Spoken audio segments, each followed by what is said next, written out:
Okay, with Sarah Reimers, Night Feeding is the short film. It's 5 minutes and 37 seconds long, and it's perfect. It's like almost a perfect film, and I love it. Well, I have some experience with the night feeding, not like You I've know. been up in the I've been up in the middle of the night, and with these, it's crazy, right? So I'm assuming this is an autobiographical or it's inspired by personal experience.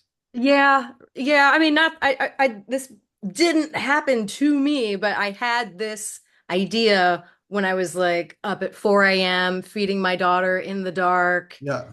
and you kind of lose your mind a little bit. Like sleep deprivation is real, and it does some funny things to you, and Yeah. you get into it for a year or so, and you start having some I creepy, feel weird. that my daughter was born at like 4 o'clock in the morning, 9 years ago, and I feel that I've had deprivation since then. I don't think I've recovered from it since then. No, I don't think we do. I think the damage is done and like And it I'm never the goes. man, right? So the woman obviously does most times does more likely does more than the man does too, right? So A little, yeah. I mean, we're sort of biologically designed to be woken up easier. So, yeah. I don't want to say my husband didn't do anything. He did a lot, but he could sleep through things that there was no way I was going to sleep through it. yeah, yeah. I think there's a lot. I can attest. My wife would agree with that with Yeah. me as well. All right, so it's a horror film, Yes. and so with that kind of lens, it's from a horror lens. I'm curious about like because like let's just say it's played at tons of festivals, won tons of awards. It seems. Are you surprised how well it's done at the festival circuit? You know, yeah. You always wanted to do well. Um, I really, but you never know, right? Like you never know. And being in like I don't get to go to a lot of the festivals, but the ones I have been in and sitting with an audience and like them jumping at the right spot, like where I intended at least, always surprises and delights me a little bit because you're just like, yeah, that's exactly what I was trying to do and it hit. And but I think it is like you said, I think it hits harder with parents Yeah. than it does with people who haven't had children or might be younger horror enthusiasts, and so they can't quite connect to it just yet. But it's definitely hitting with film loving, horror loving parents. Yeah, well, I think it hits with the horror like audience because it's almost like a doll. We like having, I was just talking to somebody who's like, there's this huge fascination with horror dolls. And I know it's just, but it's almost in that kind of vein where Yeah. like it's the baby, exorcist kind of thing, right? Callback. It's like, Well, there's there's like a something, lizard brain part of it, right? Like there's just part of us that's every one of us is going to respond to that stimulus because we were babies, we've seen babies, like they're part of our lives. And dolls are super creepy, and my mom used to call them in the like those really hyper realistic baby dolls. My mom used to see them in the stores and just like shiver and be like, they just look like dead babies. Like there is something weird about it, and I think everybody responds to it. yeah. And there is a fun, it's a, I thought it was a funny ending, right? Like with the husband asleep the whole time during the credits. Yeah, and that's the actress's actual husband. Um, and I waffled. I went back and forth because there were some people who were like, you don't need it. Like you don't need that little button at the end. Like let it go out with her with the baby echoing out and just into black. Like you don't need to go there. But my husband and my brother who did the sound design were like, they loved it. And they're like, no, it's so fun. Like it's just funny. You got to put it in there. And I can't resist a gag, I guess. So I did it. And it's a good place for the credits. It worked. But I had a moment where I was just like, do I need to? But I did. Okay, so you're I won't like give the long list of credits, but you're a very accomplished editor. You worked for like Pixar. You won an Emmy too, right? Yeah, yeah, yeah. For Like for last. Baymax? Yeah, on the on Disney Plus. Yeah. It's up there somewhere. Okay, you're like I was saying before the podcast, you have the 90s radio, but you don't have the in front of you, but you don't have the Emmy? Yeah, I mean, Yeah, I mean, it's a little, it's a lot. The Emmy is a lot. It's so, is it up there? Can you see it? It's There it way up is. there with the Barbies. So it's With right my beside gem the Barbies. dolls. Yeah, it's up there. I don't, yeah, it's good. It was amazing. Like, it was amazing winning an Emmy. Like, it was crazy. And I didn't expect it. So there's a part of it that's just like, I almost don't believe it. And I don't like, I don't want to jinx it. I don't want to take it away. It's very, it's huge too. It's just like a massive thing. But it was You cool. worked And on, but you worked on Brave, which is a yep. good, solid film, right? Yeah, that was my first animated feature. My first feature and the first animated feature that I worked on. And That was Finding what. Dory, which yeah, most people know, right? So, Yep, yep.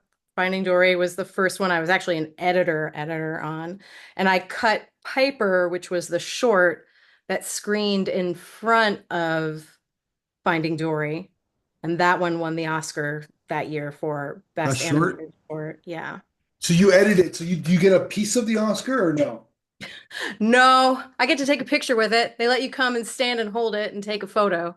Yeah, So that's as close as I got to that one. that's And for pretty Brave, same cool. thing. Take a picture with it.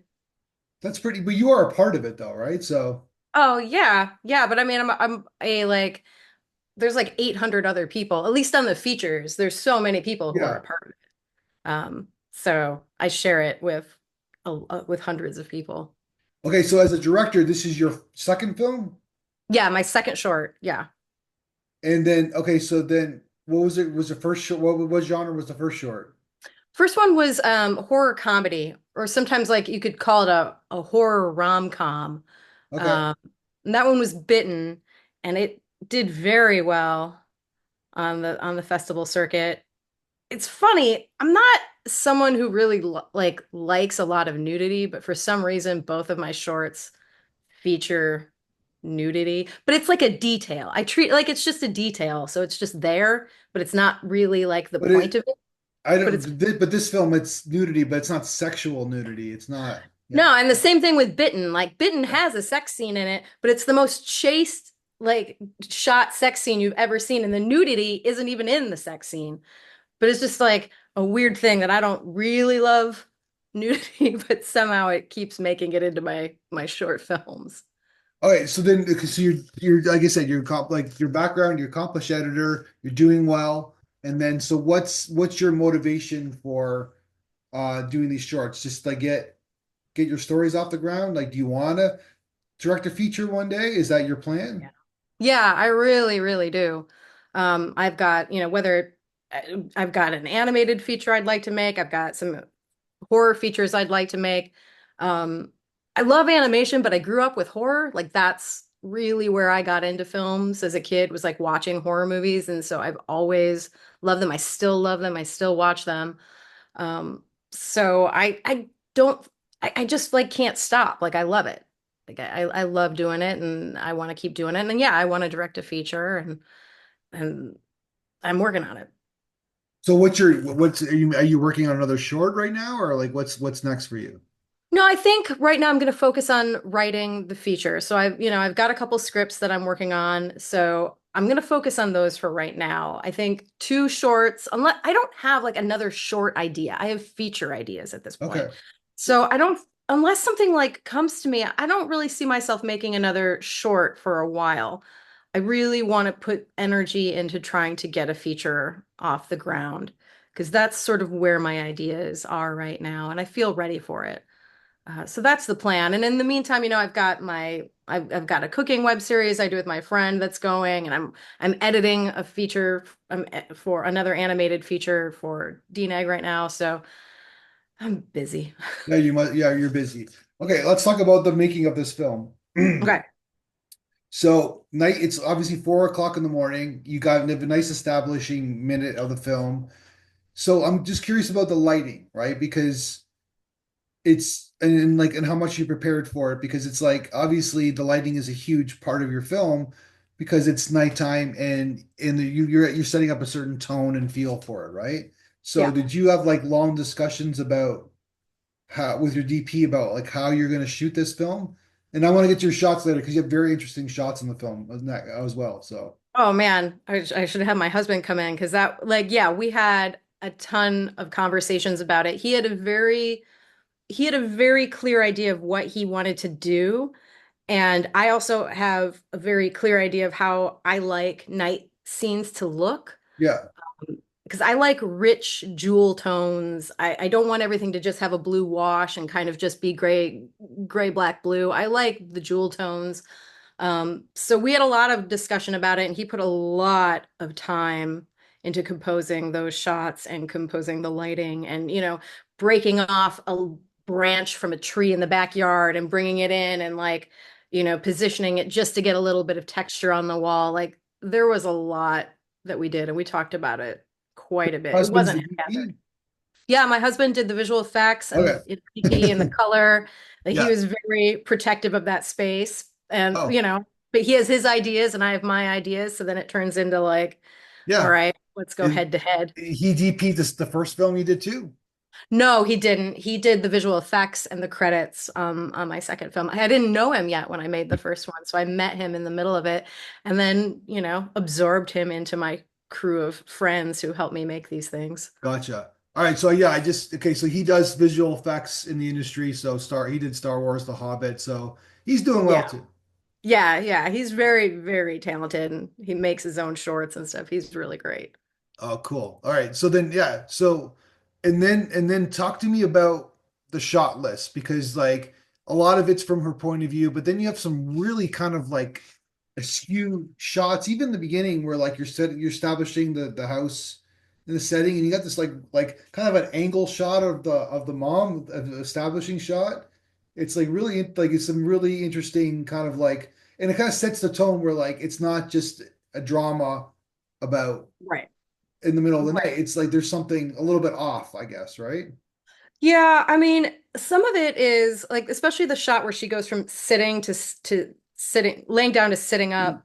Um, I'm a really big fan of Korean horror, and I didn't realize I was doing it at the time, but there is a very similar shot in Tale of Two Sisters. Okay. Um, and after like I'd gone back and watched it again after I made this film, I was like, oh, that's where I got that idea. It's actually a really hard shot to do, especially if you're doing it like with just homemade gear and what you've got on hand. Like it's a really difficult shot, but I was trying to really stay intimate with her and bring across that feeling of disorientation that you have when you're not getting enough sleep and you're waking up at those wee hours of the morning because you're just in it's nothing feels real necessarily at those times of night. So we shot it also at 30 frames per second so that when we brought it down to 24 for the feature, like it has a little floaty quality Yeah. to it. So all this stuff where she's sort of walking down the hall and you're kind of meant to be more in her sense of what reality is and her perception at that point. It's got a little bit more of a floaty quality. Yeah. Um, and that's where we tried some of the like the camera stuff to just it's not things aren't right. Because it's like it's from her, some of the, like I said, some of it's from her point of view. And then so we're getting like her like 4 a.m. kind of points of view. And then you got some really interesting shots where it's like the fly, it's like I'm just going to cliches, but it's like a fly in the wall where like, and you got this long angle like showing her, and then like kind of like not Christmas lights, but like Christmas-ish lights, I guess, right? And Yeah, yeah.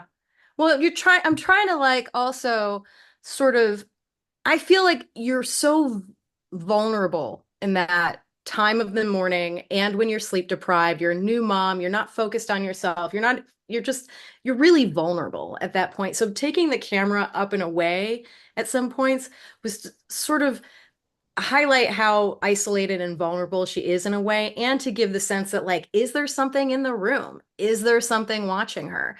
I so it's supposed to sort of like take you away from her and sort of give you the sense of that maybe she's not alone. Maybe there's something else around. yeah, exactly, yeah.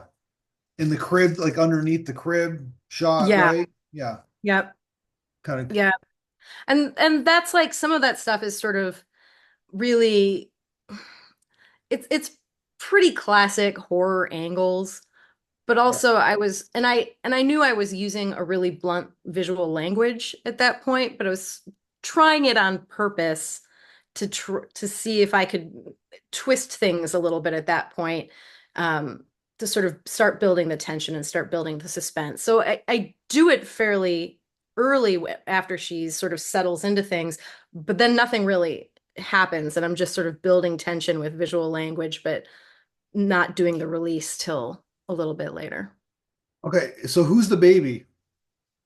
The baby, so there's a doll, obviously, but then there is a baby. There is My a real friend, baby. there is a real Yeah, baby. It's my friend's baby, and there's three different women playing the mother.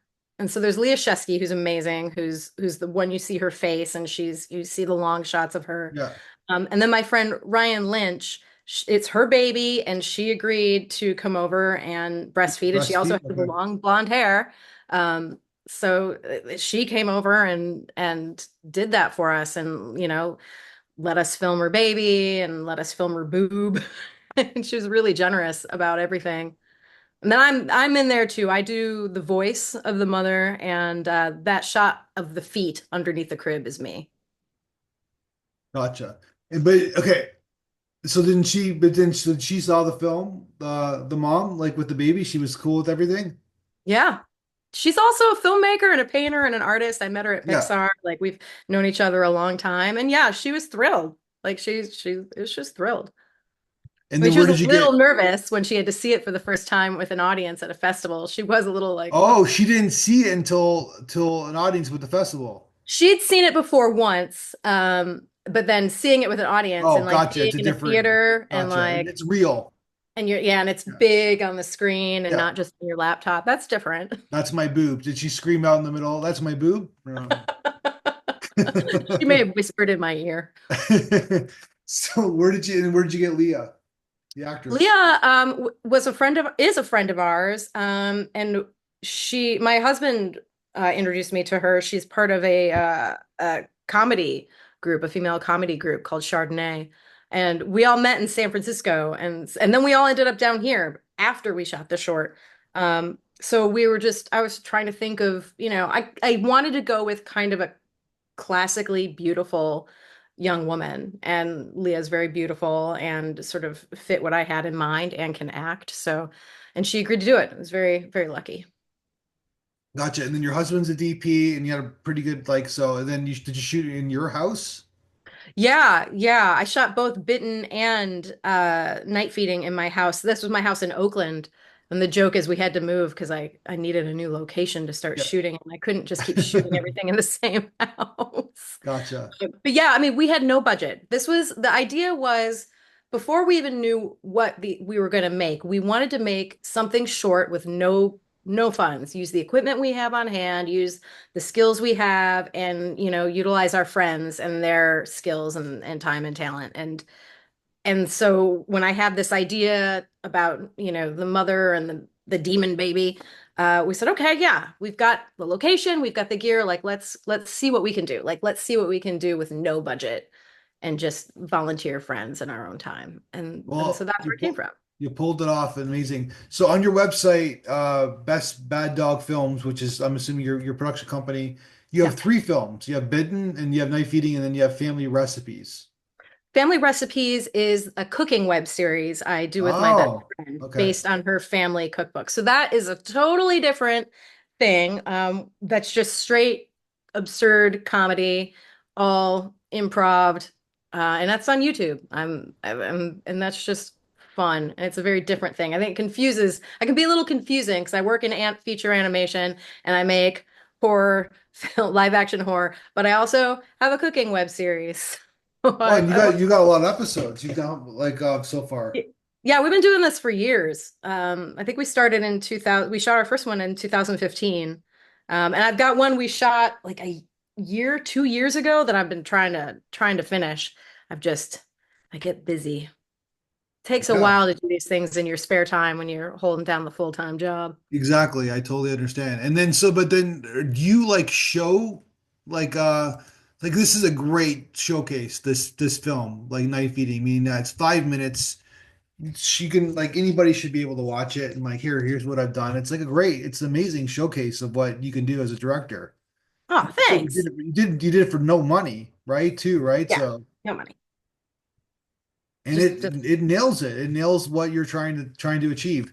So what I did is that I happened to program the in-person festival that we just did of your film, and it was like this is the perfect film to put in the middle of the festival because it's like female. It was female directors, so if it's a horror film festival, I would do it differently. But I like it was that it was like right in the middle, so Ah, it's cool. like there's like a certain flow going on, and all of a sudden it's like you're shocking the audience. Mm-hmm. Because you give them a program, but you kind of don't want them to. I don't like to show the genre, but it's like because I always believe that you don't. I don't like even like I know you kind of have to, but don't read the synopsis. Just watch the film, right? Yeah, just Be going surprised. cold. It's always And better to then go cold. I think it's amazing. There's a thriller kind of aspect to it, so yeah. Cool, that's awesome. That's neat. You told a little story with your programming Yeah, arc I know, there. no, and you shock the audience, and then it's like, oh, and then they go to the next ride, right? So Yep. Mm-hmm. That's I love smart. it. Yeah, no, I no, I think it's like I said for yeah, it's perfect for what it is. So okay, so I'm assuming you edited the film too, Yeah. right? I Because mean, yeah. I don't do the first pass. So Oh, you Nick don't? Smith, Okay. no, Nick Smith, who is my mentor at Pixar, who's a really accomplished editor, I mean, he taught me a lot. So he took the first pass of the film and sort of does like the first couple passes. He takes it, does his thing, lays all the groundwork. We talk about it. He may do another pass. And then eventually, like, he's got it there and I sort of then take it away and I might tweak it or we did pickup shooting when after we moved to because we moved to Los Angeles in the middle of all this. So after I was down here, like I own the film at that point and I add all the pickup shots and do little tweaks here and there as the visual effects happen. But Nick really does the first couple cuts and I stick with that and then just like tweak and add my little things later on, but he's it's better to let it go. Like he saw things and put things in that I was too close to it from shooting it that I wouldn't have done. So I need him and I need that kind of outside perspective. I like that you just said that because a lot of people, directors, like even for shorts, is that you're award-winning editor, right? Let's just say that. You won an Emmy for editing, right? So you obviously know what you're doing, right? You've edited like these huge budget films, and you still bring on another editor for your own films. Totally. Totally.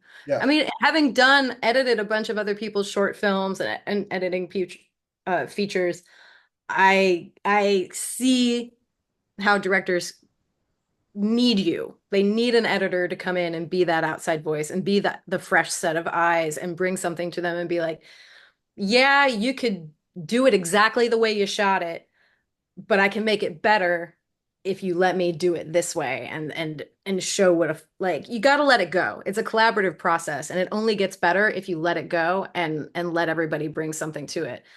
So it's really important to have those trusted collaborative partnerships. And yeah, And I wouldn't I don't think I want to edit my own material.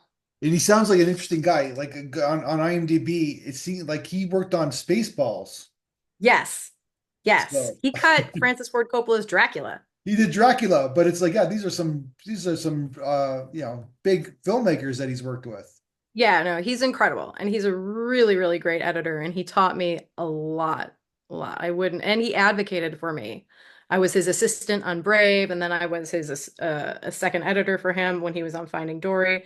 Like he advocated for me at Pixar and was a huge part of getting my career moving That's faster amazing. than it would What have does he otherwise. see in you? Why does he advocate for you? I don't know. Maybe I'm a little him in some A little ways. what? I'm just a little him in a lot of ways. You know, we both have similar senses of humor and we're both sort of rebellious by nature and, resist authority and have slightly edgier personalities. So I think we just got on really well. He's one of my best friends. So you're like working on like kind of a conventional like some of these Pixar films.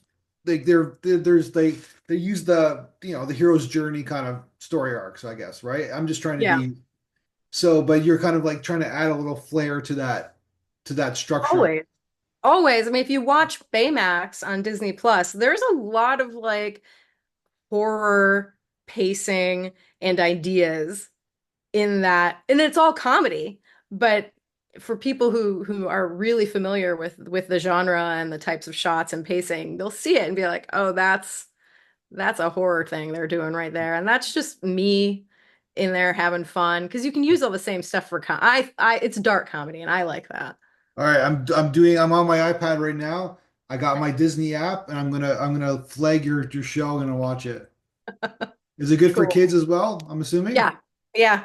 Yeah. Okay. I'm really proud of it. I really like how it turned All right. out. I'm watching it for sure. I got it. All right on. I just disflagged it. So I like Disney. I like the Disney Mac the app. It's good. Yeah. Yeah. I was watching like Family Guy. So basically now I'm gonna get into more animation. Yeah, I mean, I'm a huge animation fan.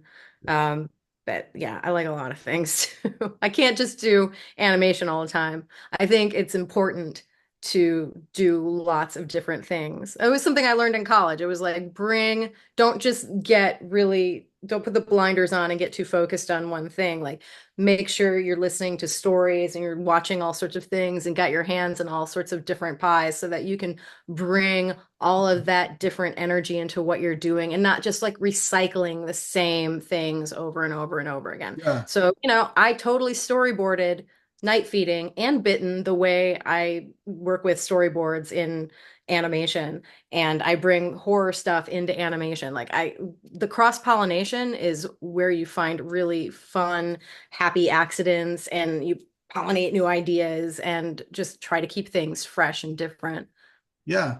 And like I think like I was referencing before, it's all about the lens that you're using. Like even Brave could be a horror film if Oh it's yeah. from a different perspective, right?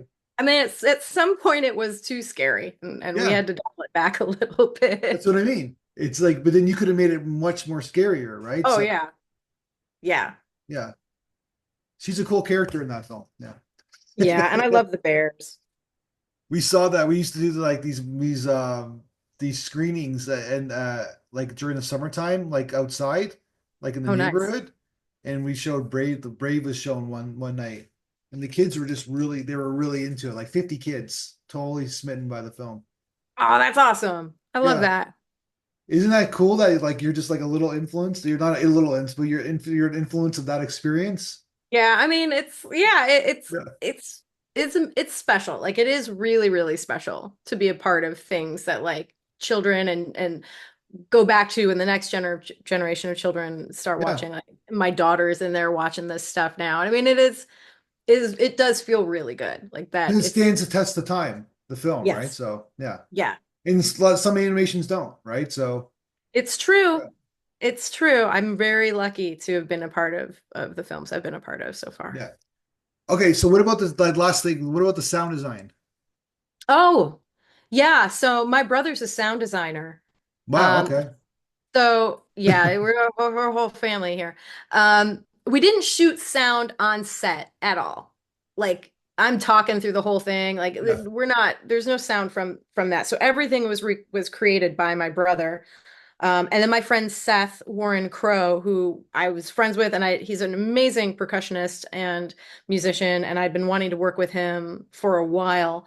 And he'd never done film music before, so he had a learning curve, and he was really just awesome and excited to get into it.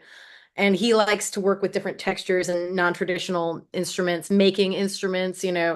So he came in from that side, and then my brother, who's just a really great and accomplished sound designer and mixer, and always brings really good ideas, came in and the two of them collaborated a bit, and like it's we spent a good amount of time on it, and finding the right music. I always find it hard. Music is a tough thing for me. It's always been a little challenging. But Seth was really great about bringing in not like I didn't want like a lot of melody and themes, but I like textures and I like tones. So he gave me a lot to play with, and some of it we messed around with and moved it around. And yeah, and my brother, he recorded me doing the voice, and he was great at directing me for that stuff. And he's always thinking the way he thinks about sound is sort of similar to how I think about editing. Like he's just dialed into it in a different way of how you're evoking emotion and tension and how to, build and release. So I lean on him pretty hard for that stuff, but I can let it go because he's great at it. Like he's just really good. Yeah, that's amazing. So your parents should be proud. I must be proud, I guess. Yeah, yeah, they are. Yeah. Because he worked on the Bachelor, the Bachelorette, right? He works on a lot of stuff. He works on a lot. He touches a lot of things. Cleaning up dialogue on the reality shows. That must be interesting. Yeah, yeah, he's got some fun stories. He's I'm he's sure seen he a lot does. of Yeah. stuff. All right. So great, like I said, great film, Thank easy, you. like guaranteed acceptance when you're from a festival program perspective and you see this film. Aw, So, thank you. yeah. And I love to see what you do next. I really hope you're able to do a feature and like I know you're gonna write it and kind of go through that experience, but it seems like you have a pretty great team of people. So I do. I'm very lucky. Very if lucky. your husband's a DP and a visual effects guy, and your brother's a sound designer, and you're an editor, that's you got like a lot of cheap labor there. Yeah, a lot of not that we like being free labor, but yeah, Yeah, I have a nicely stacked deck yeah. of people. No, you just give them points on the film, right? So, Yeah. right, so it does well. I just you like these things are hard and but they're fun, but they're difficult, but you like to work with people that are fun to work with and that help bring out the best in you and vice versa. So I love working with them. All right, I gotta ask you. So, what's the GI Joe? Like you got these toys in the background. Oh yeah. Her. Oh, it's a My her. mom, it's who is it? It's Zarana. Okay. So my mom bought a bunch of toys and would just have them around when we were like in case when we were kids. So if there was a birthday party or something and she needed a toy really A quick, gift. she would have these. So she's got a bunch of like mint on card Yeah, 80s toys in her basement. And this one's actually kind of valuable. So I took it and I just said, I'm holding on to this for you. This doesn't belong in your basement.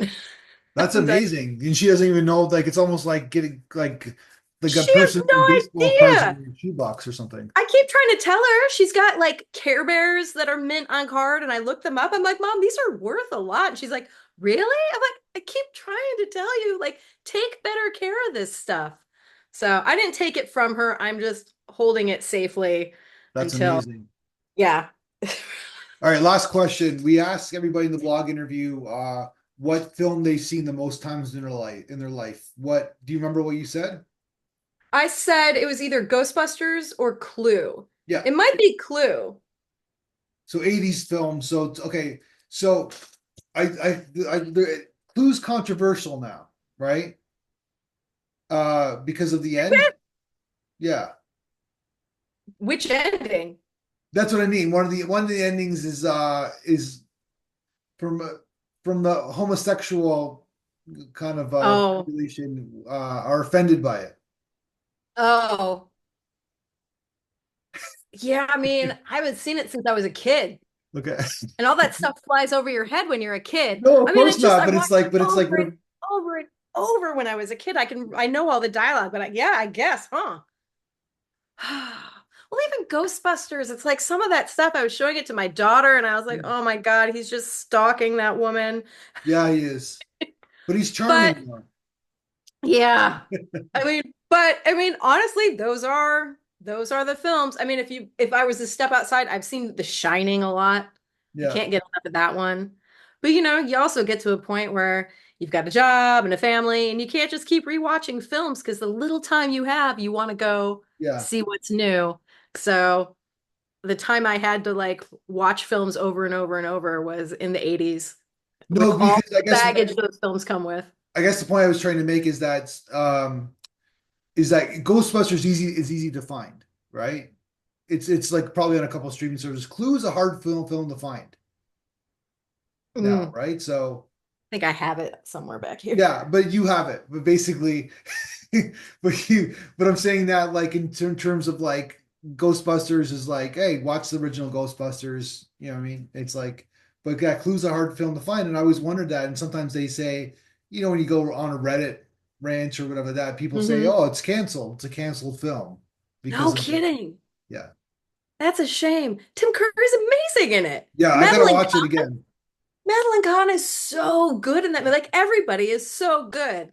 Yeah. They should just clip that No, they can't. No, unsavory. that's the whole point. I don't know. It's controversial, but that's the film they made, right? So Yeah, it's unfortunate, but man, there's some amazing performances yeah, and really funny stuff in that film. I gotta It, watch it. I'm gonna it's find really it. well done. I'm sad that it's yeah, like I said, it's been a while. Yeah. So, but in the Ghostbusters reference, she gives it back to him though, right? Sigourney Weaver. I Oh mean, yeah. yeah, Yeah, yeah. she does And somewhat, then she but yeah. turns into Gargamel or whatever like Then she that. turns into a dog. Yeah. Yeah. But that's a film that basically nailed the genres, like the sci-fi, kind of like thriller, comedy, kind of putting them all into the soup and succeeding. That's hard to do. They really nailed Well, it.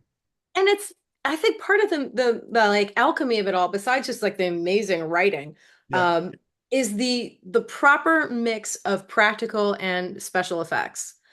Like it just grounds everything in a way. So rather than everything being digital or enhanced and brought in later on and not actually being in the room, like in the hotel, you've got actual carts like flying down the yeah, hallway, on fire. The chandeliers are shaking, like bringing in practical and mixing it with the special effects, I yeah. think makes it really, it feels handmade and really grounded and organic. And I don't know, that's an alchemy that like you don't find a lot these days.